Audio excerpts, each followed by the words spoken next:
You know that nowadays the number of people who suffer from gluten Mm-hmm. intolerances is exceedingly high. So Mm-hmm. old varieties of wheat are very often looked for because they are much more easily digestible. And here, for example, there's a variety which is grown regularly, which is called Granoverna. It's not a durum wheat, so it's mostly used for bread, but it's a wonderful variety. Most of all, one of the peculiarities is that when you make bread with this kind of old varieties, the bread itself seems to have the ability to last for much longer than the Mm. breads that were made with the new varieties. If you buy bread normally, after a couple of days, it's stale and then you can't eat it.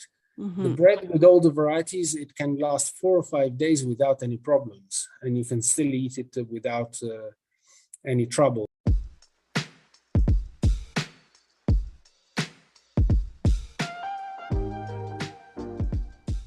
Welcome to I Think I Can podcast. My name is Luella Young.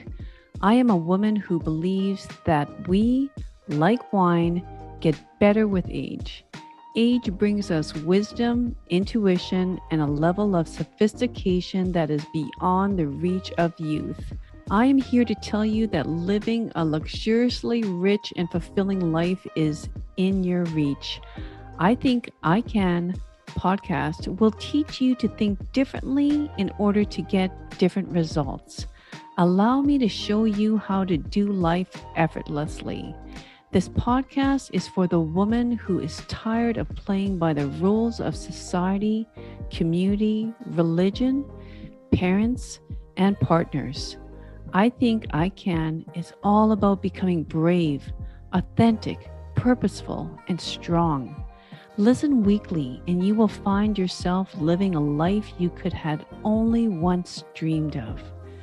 Thoughts drive our physiology, so channel your thoughts with me into a life truly worth living. Enjoy the show.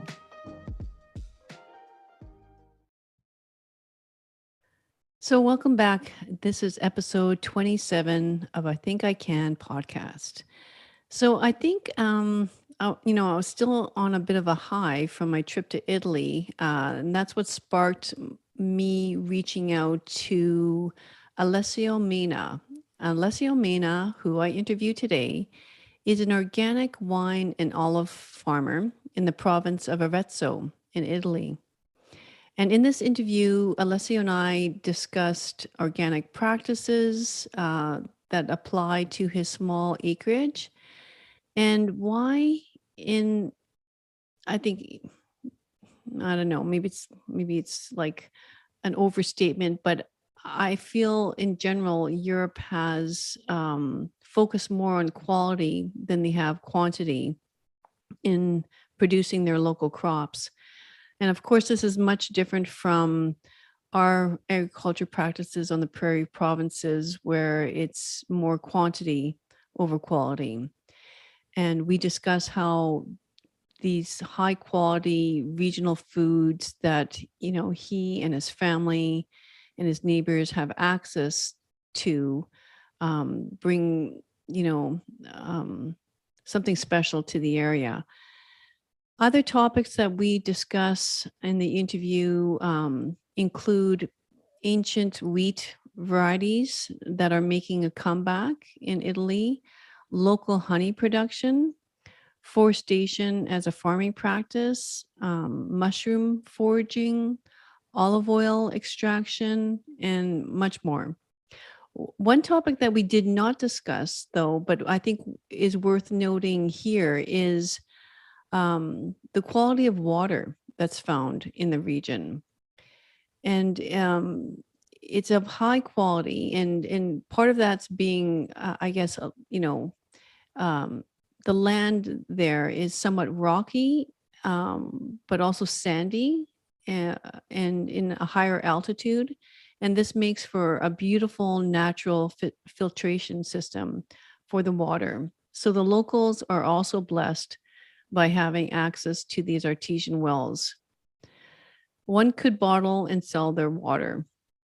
And at the end of the conversation, we touched a little bit on the topic of the context in which this food is eaten.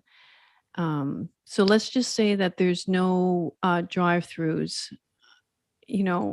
in his area, and in the whole idea of having drive-throughs is a very foreign concept in Tuscany and surrounding areas. So with that, hope you enjoy. Hello, everyone. Welcome back to I Think I Can. And today I have a very special guest joining me from Italy, from the province of Arezzo. I'd like to welcome Alessio Maina. Hello. Okay, so I reached out to Alessio after meeting him at a very special evening that I had while in Italy. And Alessio is a farmer, and I was very interested to have him speak on my podcast because I wanted to know what makes farming different in Italy compared to, I'll just say Canada, but I mean North America in general. And I like Alessio to explain a little bit about the basics of agriculture in Italy. But let's just start off with a little bit about what's a typical day like for you, Alessio, right now in as we record this in May. Okay, you have hit the spring moment, which is probably the most chaotic moment of the year. Mm-hmm. It's our battlefield, let's say. It's where most of the jobs which prepare to our crops have to be done. We are finishing the pruning of the olive trees at this moment. It's the last few days of it. Vineyards are beginning with regular treatments against fungal diseases. So it's really, really a tough moment. We are putting in a little bit of hay for some of the animals. I've got my 3 donkeys, which obviously want their food all year round. So it's the moment to do it. Mm-hmm. As you can imagine, early start, 6:30 in the morning, and carry on through the day. Okay, well that reminds me, I don't know if I mentioned this to you, but I was raised on, well, you know that from my brother John, that I was raised on a farm, and quite a large farm, and it's sounding quite familiar. What you're saying, the spring season is crazy. 6:30 wake up, and probably don't come in. Oh, I'm not sure about you, but my brothers don't usually return back into the house until 9-10 p.m. Well, as long as the sunshine helps us, we carry on. Exactly. But so you mentioned something.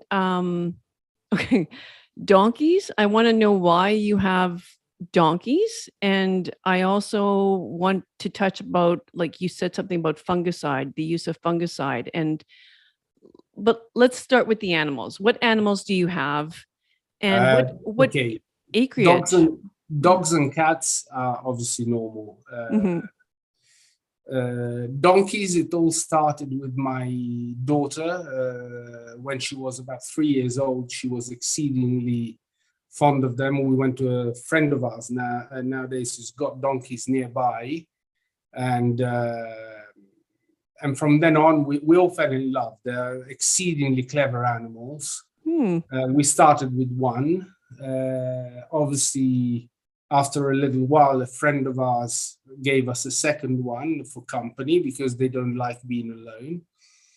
And now there is also the little one that was born last year. So now we have a little happy family that rouses around the farm, occasionally grazing here and there, and they're wonderful company. Okay, so it's almost like a pet for your Oh yeah, family? absolutely. Yeah. Absolutely. Okay. And yeah, okay, so very, very busy. One thing I want to ask too, like, because we're going to get more into the lifestyle piece later, but how about like, how do you take breaks during the day? Like, tell me, okay, do you, do you eat breakfast? Do you have coffee first thing in the morning when you wake up? I mean, Yes, what is it yes. like? Okay. Breakfast is normal at 6. Basically, as soon as I wake up, I usually have a normal breakfast, not an English breakfast, much more an Italian breakfast. Few biscuits, coffee, and milk, and so on. Mm-hmm. But you need to get a bit of energy to start off the day. Otherwise, it's not going to be an easy job. No. Usually, we stop around 10 o'clock, 11 o'clock for a snack. There is a very typical habit here to have bread with tomatoes. Seems very simple as a thing, but in reality, there's a kind of tradition. You take slices of this Tuscan bread, which you might have tasted it is unsalted. You actually rub it with the tomatoes, so you make it become pink, and then dress it with salt, pepper, and olive oil. Our local olive oil which is organic, and we are in a particular lucky spot for quality. And that's it. It's our snack for mid-morning. Then we obviously stop for lunch, and then dinner is usually quite a late dinner as well. Lots of local things, eggs from local neighbors, because I can't. With the donkeys, I had a problem. I had a big fence where I used to have chickens as well, but they kind of tend to demolish the net. So consequently, we had a few too many visits from the fox. Yeah. I think my brother lost his chickens because of the fox as well. We have a tremendously huge amount of wildlife at the moment. I don't know if your brother told you, we also have a quite big population of wolves ravaging around. Okay, not good. No. They're becoming more and more common. Okay. They stay away from houses. They are scared of people, but there are traces around, and we see it. This is also one of the reasons why I keep dogs. Yeah, exactly. And I just was reminded as you were talking about the wild boars. I remember that's a very common. Yeah. That's become literally a pest. There's far too many. Now there's a big concern in Italy because there is a swine plague, which is kind of spreading in the wild boar population. It still hasn't reached here. It's more in the north of Italy, but it's obviously a consequence of the high density of these animals. So it's and the amount of damage that they do to the landscape, to the woods. One of my biggest regrets, our forests used to be full of wild mushrooms. September was the typical season where we used to go picking them, and they were wonderful, fantastic products, ceps, and so on. The wild boars, they tend to turn up the soil, and we're losing all this kind of I'm calling it production because there were some people who actually lived on this thing. They knew the places where to go and pick them. Yeah. And literally, they would make an income, just like the people who go and look for truffles around the area. Right. They used to make an income just with the wild mushrooms. What varieties, Alessio? Mostly, well, the ones that everybody looks for are ceps. I don't know if you know which ones they are. They're brown on top, slightly green underneath, and usually with a white stalk. They're wonderful. Risotto with ceps is fabulous. That's the most common and the most appreciated. Then there are all sorts of other varieties. There's one, I always mention it because the name is actually exceedingly worrying. They're called death trumpets because they are black and they look like a little trumpet, but in reality, they are fabulous in flavor. And they call it the poor people's truffle, as a matter of fact. Okay, yeah. So, very, very perfumed. I wonder if there's different names here. Like, I mean, I'm not recognizing these names, but I know we must have something similar. I mean, it's just not that we. The family is Boletus, the family of ceps. Now, to be perfectly honest, I don't know. How you would find them. They're very commonly used in France. In England, I lived there for many years, and there wasn't such a tradition of eating wild mushrooms. Here, instead, it's very, very, very much the case. Okay, wonderful. So, getting back to the crops, your crops, then it's the is it the vineyards, olive groves? Yes. Anything else? Go ahead. No, because of wildlife up here, we basically concentrate on vineyards, olives, and forestry work. Forestry is becoming very interesting in terms of a clean, sustainable, and renewable energy source. If properly used, it's actually very efficient. Okay. And obviously it's considered renewable because even though you cut a piece of forest, and sometimes some of the cuts to the people who come from outside might seem quite aggressive, in reality, it's a bit like when you cut your hair. You cut your hair short because the new one that is going to grow again is going to be stronger and better. Here we have mostly a rotational coppice forest. That means that they have been always being cut regularly. As a matter of fact, if you go into our old woods, in many places you are going to find little flat bits of land, which were the places where 50, 60 years ago, they still used to make charcoal. There was a very important charcoal production, let's call it industry. It was in reality many families who did this as a job and then brought the charcoal to towns for heating or for other uses. So that's the living evidence that obviously these forests were actually regularly cropped. There were forests that were constantly used, looked after. And if you speak to some of the old people, some of them said, well, you know, the woods in the past, they were like gardens because everything used to get used. The branches were needed for the ovens. The wood was used for charcoal or for heating the house. Many of the bushes, we have a lot of heather. Heather was used to noticed that. Yeah, heather was used to make broomsticks. Until the 80s, there was a very, very important heather industry in this area. Obviously, with the advent of plastic, all that went up in the air. But Monte San Savino used to sell heather brooms across half of Europe. Wow. It's I thought that was so interesting. I mean, my brother was describing these plants to me, and heather is it different than broom? Like the plant, he called it broom, but it was a yellowing, flowering plant. No, that's another plant.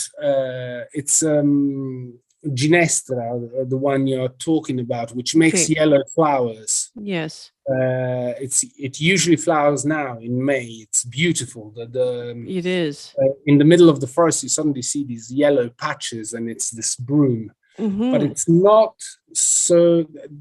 A broom, when it dries out, it's not sturdy. While instead, heather maintains its structure, and it's ideal for making broomsticks. Okay, interesting. But it, And but when heather, like when the flowers, no, sorry, when the flowers fall off, it looks like a broom, right? It yeah, looks, yeah. but when it dries out, it's very, very brittle, Okay. and it Okay. breaks. Okay. Heather, besides, on the other hand, makes an absolutely fantastic honey. Oh, We have there's a friend of mine who brings up beehives, and I'm exceedingly happy that he brings them here because, for biodiversity and yes. the environment, they're fundamental. Mm-hmm. He's very keen in coming up here for two reasons. One, we are organic farmers, and bees are exceedingly sensitive to any kind of pesticide or even chemical fertilizers or stuff like that. So Mm-hmm. he's very happy to bring them here, to leave them in winter because he's found a nice little spot which is sheltered for the winter. And at the beginning of spring, because he gets this heather honey, which is it's not so sweet. It's not as bitter as there's another type of honey that we produce here, which is made with chestnut. Oh. Chestnut is a very bitter honey. Hmm. They use it for medicational purposes. They say it's fantastic for coughs and stuff like that. Oh, wow. Heather is a good equilibrium. It's slightly bitter, but it's also sweet. It's really pleasant to eat. So nice. Mm. Yeah. Okay. So then locally, I'm just trying to Mhm. think, like, if you could you try naming all the foods that you eat on almost a daily basis that are local? Uh, ah. Yeah. Well, see that would be super easy for me. But for you, I mean, No, it's a huge list because you can start from the wild boar, which is something typical that we oh, cook over here. You can go on, well, pasta, okay, it's normal. But pasta, obviously, it's a base which is then linked to a whole series of different sauces right. and so on. Um, So, there is sauces which are made with tomatoes. Logically, the tomato sauce, we make it with our own tomatoes from the vegetable garden. yeah. Um, But okay, there's back to the pasta though. So where is the wheat grown? I didn't see fields of wheat. there's plenty, and Is there now plenty? Oh, there's plenty down in the winter wheat. I did see that. Yeah. yes, and Okay. now in this area there is a big let's call it a trend, but it's the market that it's requesting. A lot of people are planting old varieties of wheat because in the 70s, a lot of the wheat production, especially here in Italy, many of the newer varieties were, shall we call it, genetically modified. It was much more, it wasn't such an advanced system, but basically they did a selection utilizing the systems they had at the time, going into a series of production, which obviously went for high yield and high protein production and so on. The old varieties were all abandoned initially because they were, first of all, they had a much longer straw. At that time, straw was very important because it was also needed to feed the animals. Makes sense. Yeah. But nowadays, with the advent of mechanization, is a problem because very often the wheat falls down and it becomes very difficult to harvest. Mm-hmm. And they were much lower yielding. Most of all, they are much lower in gluten levels. Now, you know that nowadays the number of people who suffer from gluten intolerances is exceedingly high. So old varieties of wheat are very often looked for because they are much more easily digestible. Interesting. And here, for example, there's a variety which is grown regularly, which is called grano verna. It's not a durum wheat, so it's mostly used for bread. Mm. but it's a wonderful variety. Most of all, one of the peculiarities is that when you make bread with this kind of old varieties, the bread itself seems to have the ability to last for much longer than the Mm. breads that were made with the new varieties. If you buy bread normally, after a couple of days, it's stale and it Right. becomes hard and you can't eat it. The Mm-hmm. bread with all the varieties, it can last 4 or 5 days without any problems, and you can still eat it without any trouble. So we have really lost in the years some of the good properties of the old food. Mm-hmm. And as I Interesting. said, they're also a lot healthier for us. Exactly. Mm. Yeah. Interesting. So let's say you go to the bakery at Monte San Savino. Um, w- are you? Do you think you're getting local, um, breads, And flour, I know that, flour? let's say, generally, if I go to the normal supermarket, not necessarily. Yeah. I know some of the bakeries and I know some of the products where I know that I am getting uh, Nice. certain quality. We also pay for it, obviously. The Yeah. price Yeah. is different, but Yeah. if Yeah. I'm getting the quality, I'm willing to pay for it. Of course. And just on that topic of price, wow. I mean, when I got back to Manitoba, I thought, okay, I'm going to savor the experience, and I went out to a local market here, supermarket, and I picked up prosciutto and olives and artichokes and cheese and tomatoes, and I was like, the price, Alessio, like compared to what it was in Italy, it was at least double, at least double. And I think it's because of the transport. I can't. I mean, Absolutely. it is, right? I mean, I mean, I don't know if you've noticed any sort of inflation the way that we're talking about. I mean, on the news, they talk about 20% inflation in food prices right now for us. Do you notice that in Italy? We certainly notice it with the foods that come from Mm, out of the country. okay. Shipping has certainly gone up dramatically. So Mm-hmm. consequently, and we all see, I don't know what it's like in Canada, but here we've seen oil and petrol prices Oh, rise yeah, dramatically. absolutely. Mm-hmm. So Mm-hmm. consequently, a lorry that travels for 1,000 miles to bring a crop or a Mm, fruit or a vegetable right. is obviously going to influence the price of that product a lot. Mm-hmm. I can imagine, obviously, that prosciutto or something like that that comes from Italy and has to travel across to Canada, obviously Mm-hmm. the price is going to Mm-hmm. raise dramatically. Mm-hmm.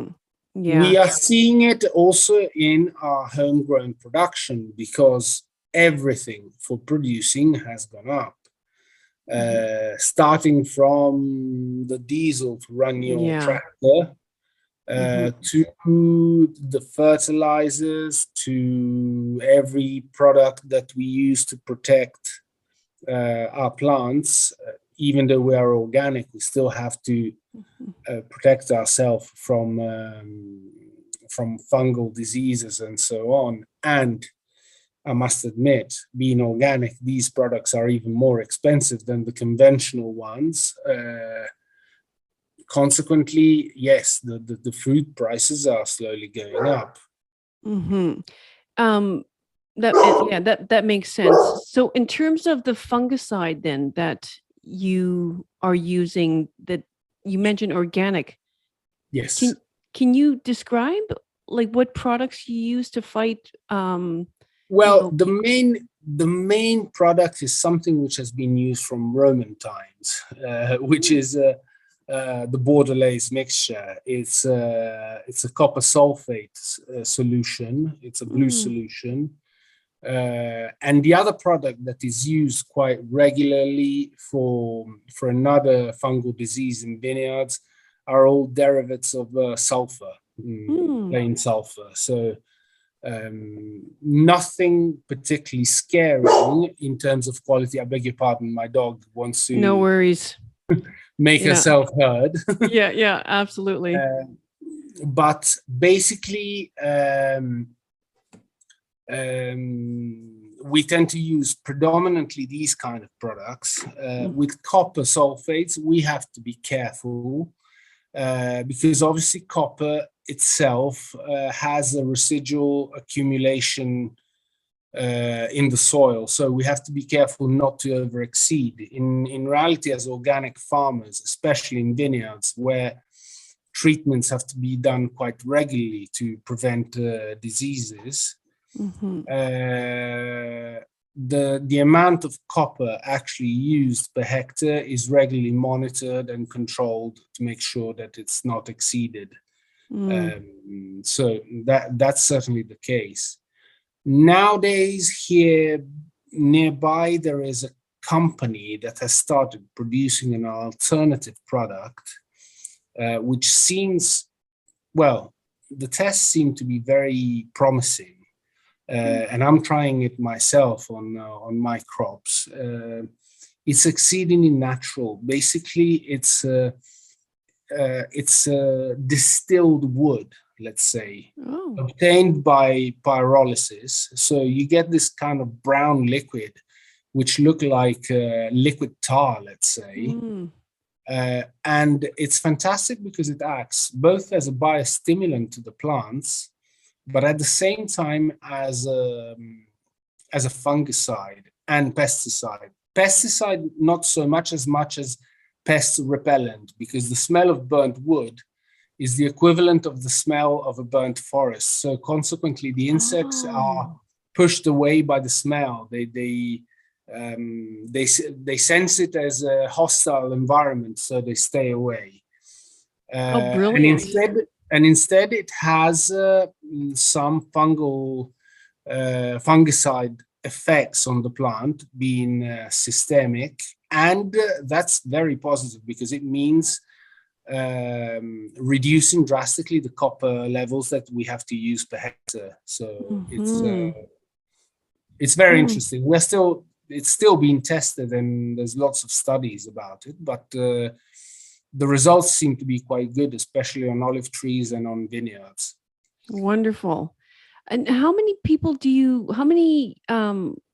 there's yourself, and who else helps you in the farm work? We fluctuate. Let's say that on a fixed basis, we're about 3 workers on the estate. On top of this, I have to add 2 or 3 ladies, because on the estate we also have apartments that we rent during the summer.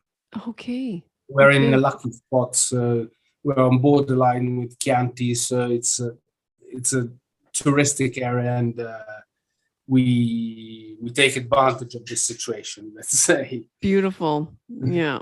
Great. But let's say that then we have some peak moments, especially the olive picking season, where we might go up to 10, 12 people pick olives. Okay. And so and I was going to ask you about that. Is this all like man work? I mean, it's nothing, there's no machinery that can make this a faster process for harvesting the olives and let's say we have some mechanical aids. Okay. But the old varieties that we have in this area don't make it so simple to utilize just a simple piece of machinery, because you just won't you will leave 50% of the crop on the tree. Okay. The varieties that we have, they're very difficult to pull down. So we now utilize these electric combs which vibrate and push the olives down, but we still have to work by hand, put the nets underneath, and use these combs to get the olives down, and then as quickly as possible take them to the mill. It's Okay. a peculiar moment of the year. It's a very busy moment of the year. For us, we consider oil as our green gold. And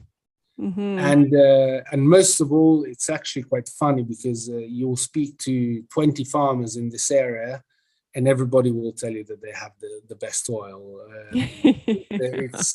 It's the usual battle during the year: who's done the best oil, who's done the better tasting one, who's had the better yield. Yeah. It's Yeah. fun. It's quite normal. It's a healthy competition, let's say.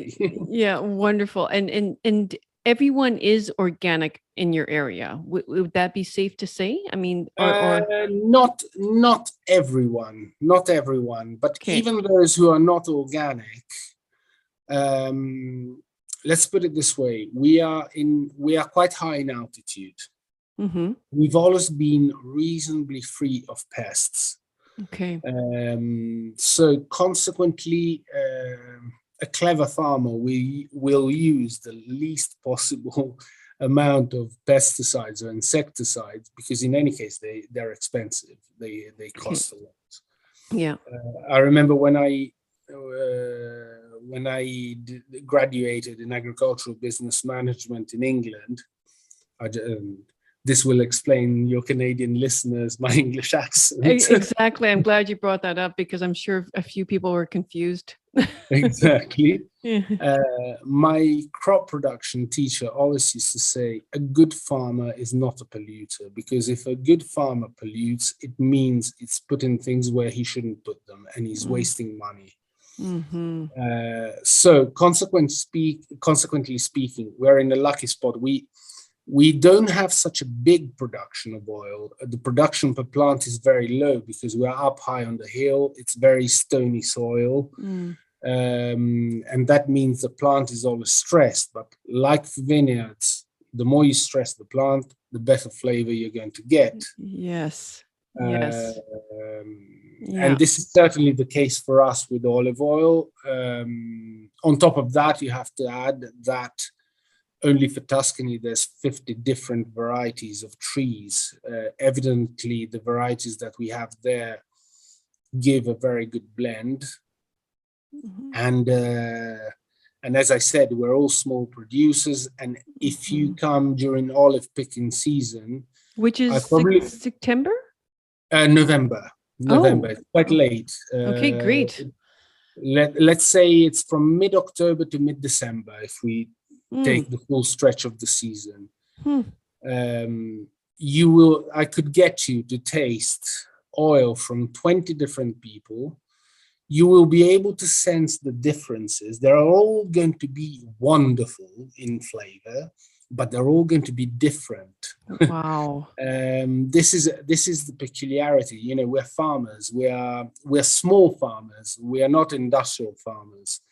And that gives the peculiarity of our products. It's impossible for us to produce a uniform product. Each field will have a slightly different soil. You will have slightly different cultivars. You will have different climatic situation, different amount of water that gets to that field, and consequently you'll get different olive oils. Wow. It's normal. Yeah. And so if I could,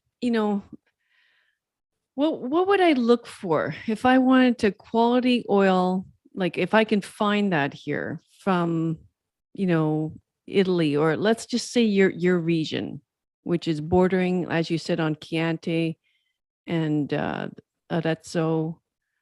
What?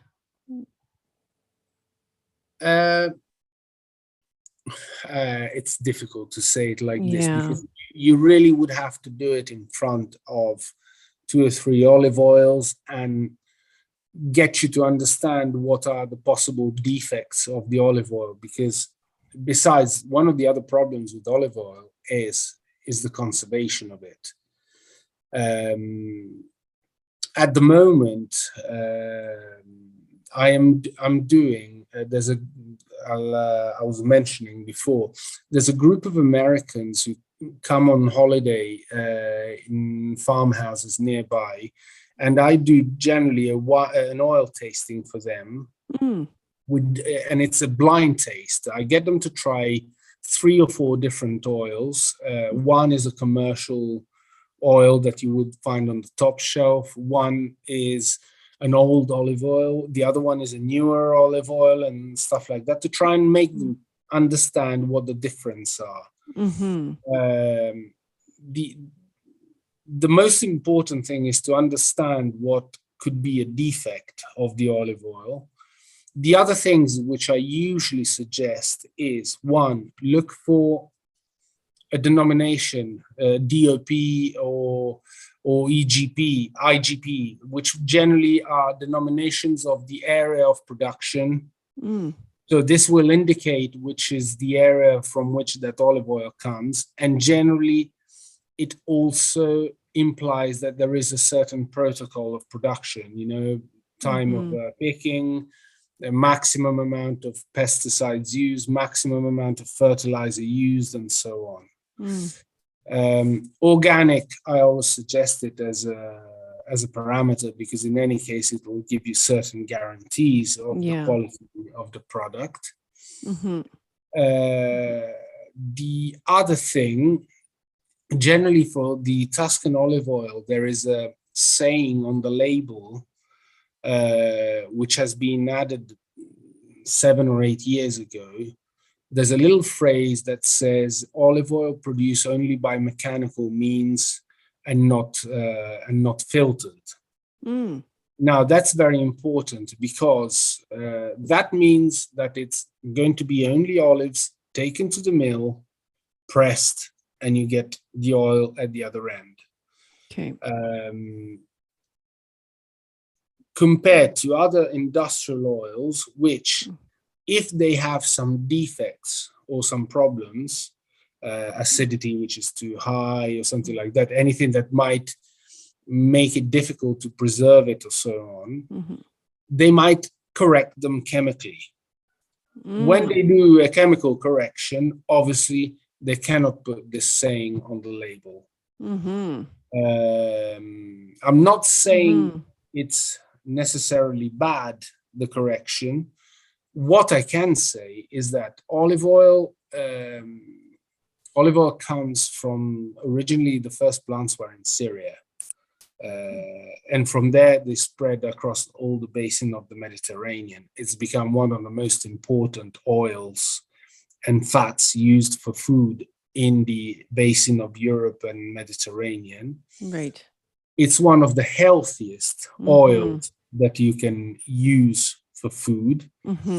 If you look at the properties, the amount of antioxidants which are present in it, we should really sell it in a chemist shop rather than on a supermarket shelf. Exactly. I remember going to a lecture of a professor of the University of Rome, that he was a doctor, a rheumatologist, and he did a whole study on olive oil.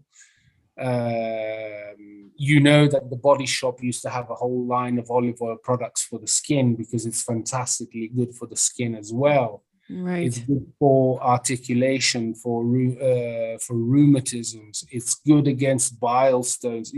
The amount of properties are huge, as long as it's olive oil which hasn't been treated chemically or anything.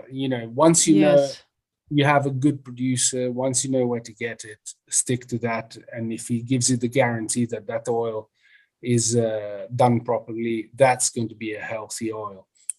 I'm not denying that you could probably find also very good Californian or South American oil, which could have exactly the same qualities in terms of health-wise. Probably for you in Canada, it might be easier to find it. Yeah.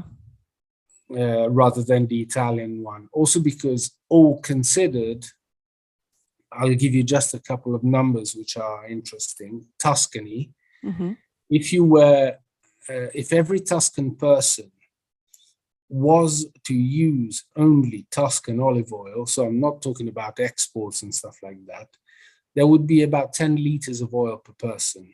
So our productions are really quite small compared to what we export. Now, obviously, the majority of the oil that is sold on the shelf comes from big industrial production. Industrial production and intensive production. A lot of the productions are going in that direction. Spain certainly is much ahead of us in terms of a much more intensive production of olive oil. I'm not saying bad quality, but a much more average homogeneous product. Here we're talking about a niche little product, and obviously Italy would not be capable of satisfying the world needs. We have to look much more on a niche market, high quality, high target price product. But certainly with wonderful characteristics in flavor, in capability of lasting through the years. People who buy the olive oil from this area, what they tell me, also the people who come from outside Tuscany to buy it here on the farm, the thing that they tell me usually is, your oil is not so amazing when you just buy it at the beginning, because I can find other oils which are just as perfumed and stuff like that. But your oil, the wonderful thing about it is that in September, when I opened the last can, it still smells wonderful as the first one that I opened in November. So it has, we have a very low acidity and a wonderful chance of preservation of the quality of the oil in this area. So this is our luck. Yeah, you're very fortunate where you are to be able to experience that. Now, let's just switch, like for purposes of time, let's just switch it a little bit to how do I don't know. I find when it comes to diet and food here in North America, we make it so complicated in the sense of, I mean, people, the whole idea of using a lot of oil, let's say in the preparation of their food or in the dressing of their food, it would be like, oh my gosh, that's a lot of calories. Everything's about calories here. I mean, even if you go to, like for example, I noticed that there wasn't any sort of Starbucks anywhere that I saw in Italy, which was just such a refreshing, observation for myself. But in the Starbucks here, I mean, you see these pastries, and then underneath the pastry, it's like 400 calories. I think even the fast food restaurants, they'll state the calories underneath, and it's sort of like, I mean, that's such a foreign concept, right? For you, wouldn't you say? Let's say in the years, certainly diets and health diets they've become more and more important. We've all realized that obviously we have to be careful with what we eat. We can't over exaggerate. Yeah.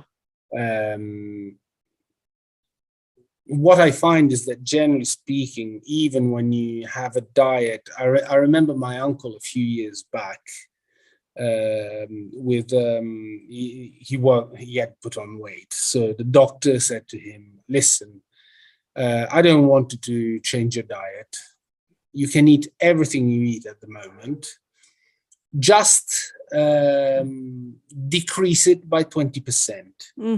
Now, at the beginning, it was ridiculous because he used to turn up always with this weight balance, measure how much he used to eat originally, and then take a certain amount off. Okay. I know it was ridiculous, but that meant he kept eating absolutely everything. So yeah, if a plate of ravioli with the sauce Mhm. might look oily and very rich of calories. Well, Mhm. he still ate it. He Mhm. just reduced the amount. So very often, I think it's more a question of good sense. We can't make it become an obsession. No, Um, exactly. uh, That's what I meant about complicated. Like it's and then it's the quality of food too, Alessio. I think like you're saying the, the organic, the local. Um, it's sort of like if a chocolate bar is 200 calories and a plate of, pasta, local olive oil, local tomatoes, local durum wheat, and that's 200 calories. I mean, once inside the body, it's the chemistry inside the body that makes you gain weight, right? It's underneath the hood. I always think it's you can't compare the two. You can't compare something synthetic, with the X number of calories to something of such high quality. It's going to be processed completely different in your body. It's like it's information for the cells of your body. With the chocolate bar, it's looking at it, the cells are going, what is that foreign, you know, this is like high alert, like the body becomes inflamed, whereas something local and it's readable, it's a very understood code that the cell is reading at that point, and the body's going, this is good, no inflammation here. I mean, that's how I see it. well, the chocolate bar, apart from the fact that if you're going to eat the little chocolate bar, probably you're still going to be hungry afterwards. Exactly. And you've eaten 200 grams of sugar, let's say, Yes. putting your liver to a stress because obviously getting 200 grams of sugar in one lot, the liver is going to have to fight against it to put it back into equilibrium in your body. Hmm. In reality, when you're going to, I said 200 grams, in reality, a chocolate bar is much less. It's going to be 50 grams or something like that. Yeah. Yeah. Um, Mhm. a plate of pasta, once it's actually cooked, let's say 80 grams of pasta, which then cooked obviously will go up to 120, 140 grams. They Mhm. soak up water. If it's a good old wheat, uh, preferably a whole meal wheat pasta, you're not giving just simple sugars. You're giving complex sugars with fibers, Yes. with low amount of gluten. So you're not putting the body to such a huge stress. Mhm. If you Mhm. put together a good tomato, which hasn't got a lot of pesticides on top, so consequently, you don't have something adverse to your body. You have the vitamins, you have natural fats, which is the olive oil and stuff like that. Mhm. Mhm. It's a whole Mhm. mixture which is in equilibrium with your body. The idea is the more you widespread what you eat, if you stick to the same things, you're going to accumulate the problems of those few things. The more you eat different things, you're going to have Ex- little problems from each one of them, but you will never end up with a big problem, let's say. Exactly. Yeah, you spoke of, diversity of foods too, diversities. And I mean, that's the other beautiful thing about, you being able to access local fresh fruit and vegetables. I mean, there's such a, diverse variety of vegetables, all different colors and, on top of the quality, there's the diversity. And I'm glad you mentioned that because that's very important as well.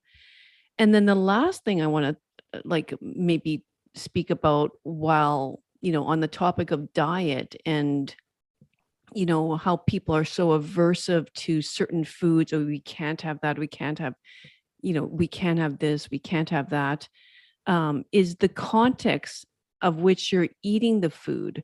which brings us to the whole idea of gathering, at the end of the day. I mean, we know that Europeans in general eat later, but I think especially, the Italians, and just the context of gathering together and sharing and the conversation.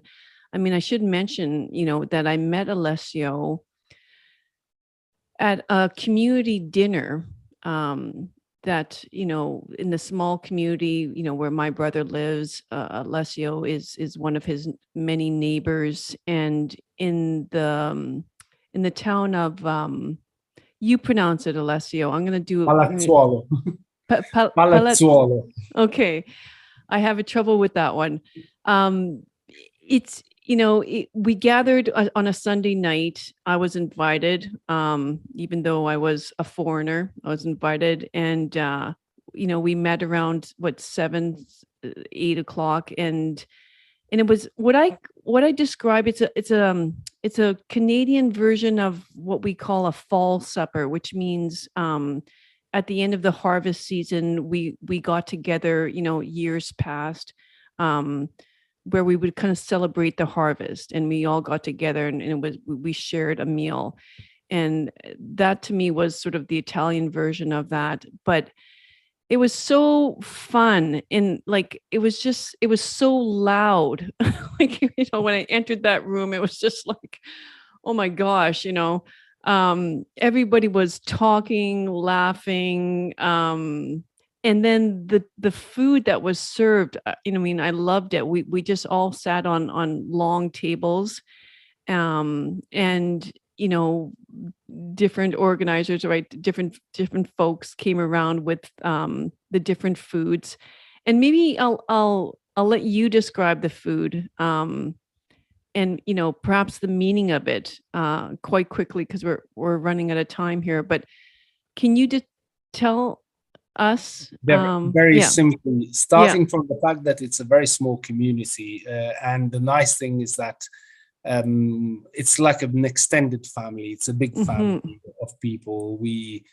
It was actually the 1st of May. It's a national holiday. Oh, right. Yeah. It's the workers' holiday, Festa dei Lavoratori.